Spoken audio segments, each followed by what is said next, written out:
am a person diagnosed with bipolar 1, and I have journeyed through psych hospitals, long-term stays, being detached from reality and in psychosis a lot in the past.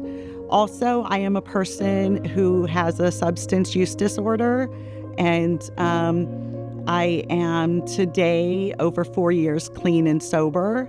So I am able to share my experience, strength, and hope with our clients. Actually, when I first started coming to CSS, I was basically homeless because my dad died, and then 9 months later my mom died, and I was basically homeless and ended up in respite. I was there for a couple months, and then I got sent to a group home, and then from the group home I got into Section 8. 4 or 5 years ago I got out of Section 8, and now I'm on my own. I got into Section 8 through CSS.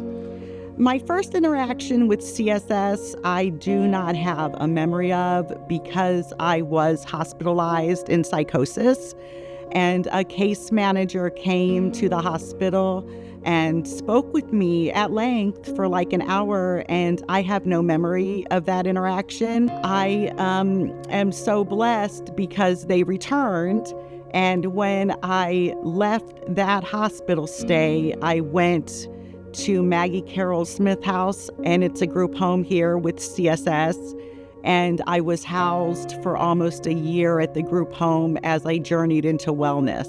There is an official meaning behind recovery specialist, but from my heart, I'd like to say that I get to interact with other people every day that are on a journey that I have been on.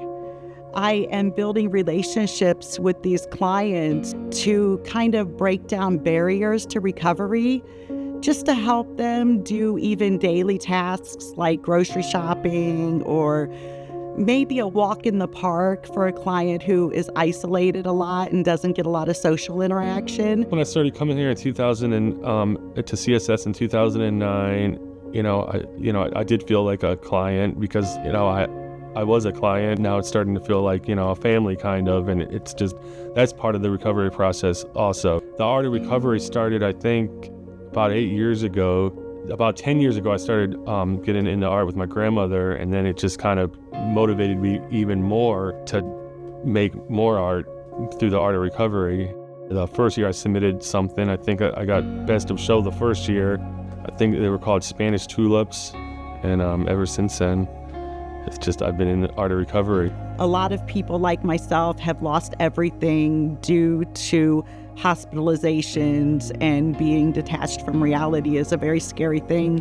And in support group, you're able to talk, and talking is very healing. Just communicate with people, because there's people out there that you could communicate with that will point you in the right direction.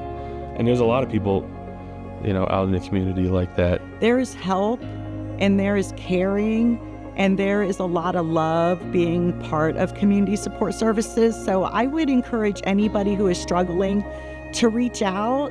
That is probably one of the scariest things to do, take a step towards healthiness.